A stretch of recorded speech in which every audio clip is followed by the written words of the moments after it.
Namaste everyone. Today we'll attempt on principles of conversation. So let's offer our prayers.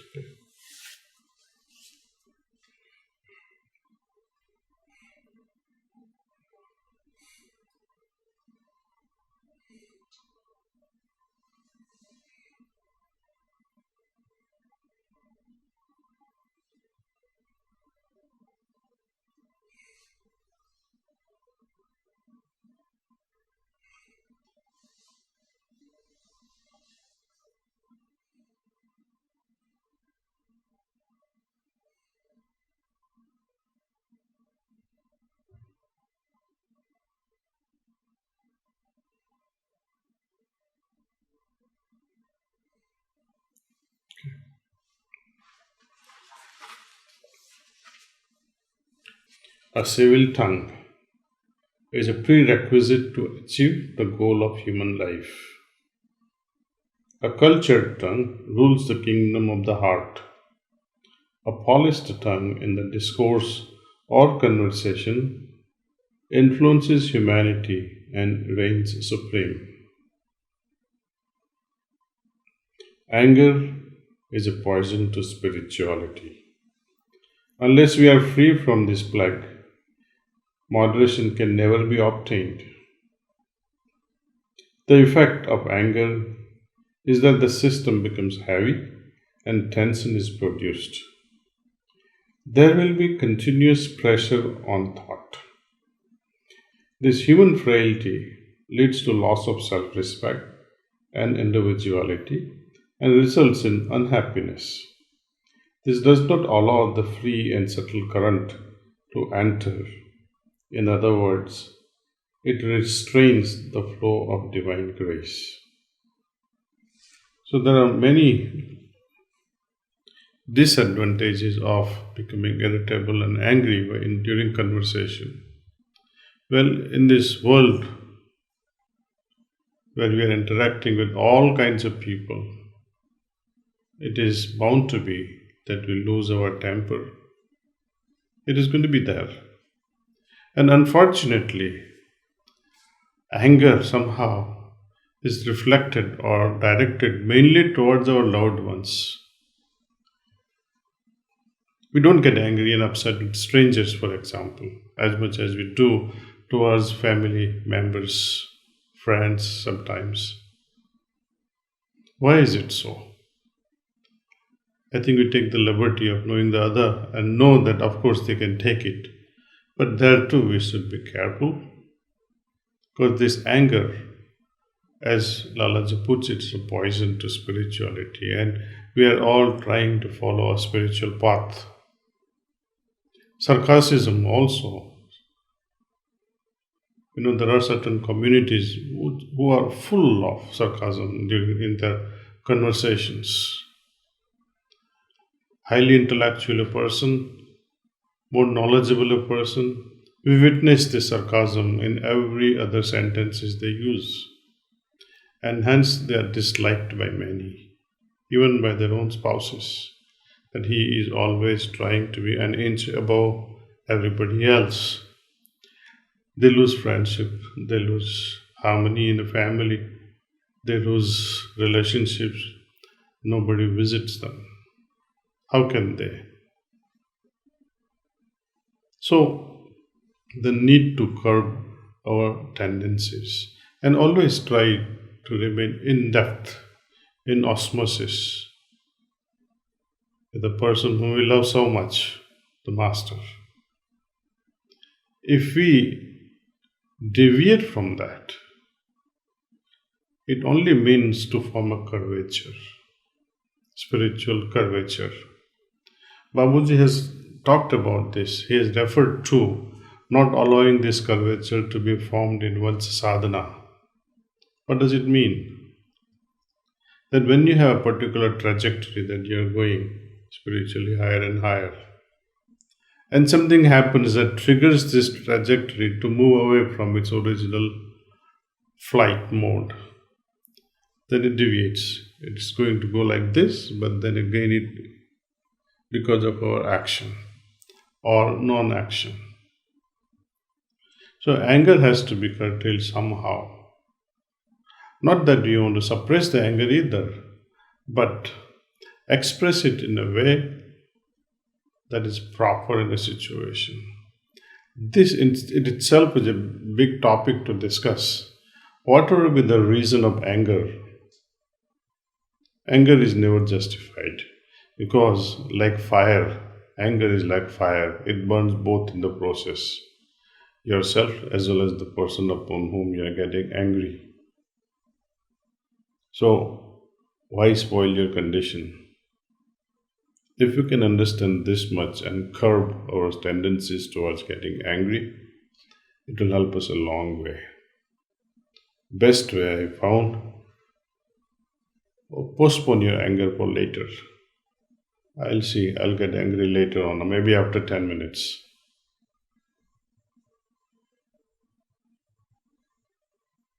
Let's see what happens. If anger is overcome and a nasty and a short temper is avoided, there is scope for attainment of a balanced condition of the mind.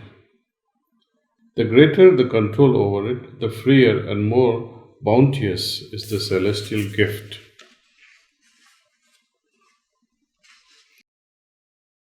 So, when we are away from this evil anger and we escape from this and somehow we try to create a balanced state of mind, it is through this balanced state of mind that we are able to receive celestial gifts, and just not ordinary, but Lalaji says bounteous.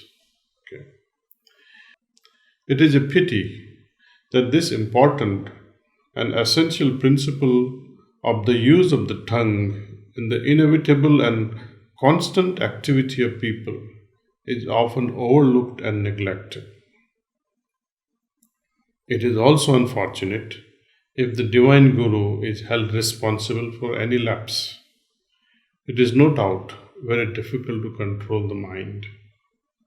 So Lalaji understands and he does sympathize with us that it is, of course, difficult to control the mind. He says it's also pitiable that the activity with which we are consciously always engaged, communication, conversations, we do not use this principle widely. What do we use the most during 24 hours? Number one is sleep. Number two is conversations. Number three, there are some free moments for yourself. In all these three aspects, sleep, conversation, also while partaking meals, while working, doing something else besides this, we can remain inwardly in tune with the Master. Each time we begin work, something new that we start, connect ourselves with Master consciously. If you forget, again reconnect. So connecting again and again will help us achieve that depth within our heart and will help us master this AEIOU we have been talking about. To free ourselves from anger, we should think ourselves to be polite and humble. Nay, we should try to make ourselves such that the same color enters each and every part of the body. A cool and calm disposition alone is required for spirituality. The heart is so tender that it begins to droop even by the slightest circulation of wind. Here we can enjoy Lalaji's tenderness. He says how he helps us with the prescription of how to get rid of this anger aspects from our lives. Just cultivate some level of politeness and humility. And allow this politeness and humility to touch, that quality to touch every nook and corner of the body. A cool and calm disposition alone is required for spirituality. So, with this disposition, cool and calm, and you pause yourself and invite this calmness in your heart. And with this calmness, again invoke some level of politeness and humility and allow that quality to pervade all through the body. Then you see the magic. Somewhere in Whispers, Babaji also refers to the inner void present in every small cell. This void is precisely that where you can allow your love to flourish in every part of your body. And this love in its trail will also create such qualities like politeness and humility. While we invoke these qualities during meditation, automatically the Master's form will appear to us because there is purity in all parts of your body. And then we will not have to try hard in inviting Master's form unto us. Next step, becoming like Him, is not too far from there. When we rise to some height, lowness is also within our sight to the same extent. This is what we call in science potential difference. To the extent you create lowliness in your heart, you'll be able to appreciate the greatness of someone else. This is the secret of nature. If, while remaining glued to the Master, we make high advancement and yet feel low, is this not a state? The cause of this I have just stated. Our passion should be, whatever is there is thine. And when it is thus, where is the occasion for anger? I think part of this article has been narrated or it's been captured. It's a message been captured by Babaji during one of his conversations. It is also there in autobiography. So this article is a combination of Bab Lalaji's original principles of conversation plus where he refers to how anger can be removed, that is from autobiography of Babaji Maharaj. When we are satiated with something, we no longer derive pleasure. We no longer derive pleasure from it to the same degree as earlier. By and by, we come to treat it as something ordinary. Just this is to be known as the state of regret or the fallen condition. Apart from that, lying low is better than perch up. Herein lies the devotion, and therein rests the idea of perfection. This is so beautifully put here that apart from that, lying low is better than perch up. Similar message is also resonated when Babaji Maharaj puts up, where Babaji Maharaj says, stiffening one's neck is a defect, one must avoid it. What more than this is there for me to tell? When we have lost all sense of our significance and are devoid of ego consciousness in any form, direct or indirect, then whatever we do will be just what we ought to be doing. This condition, if bestowed by God, is the best of all conditions. Everyone ought to try to arrive at it. And to arrive at this condition is in our hands.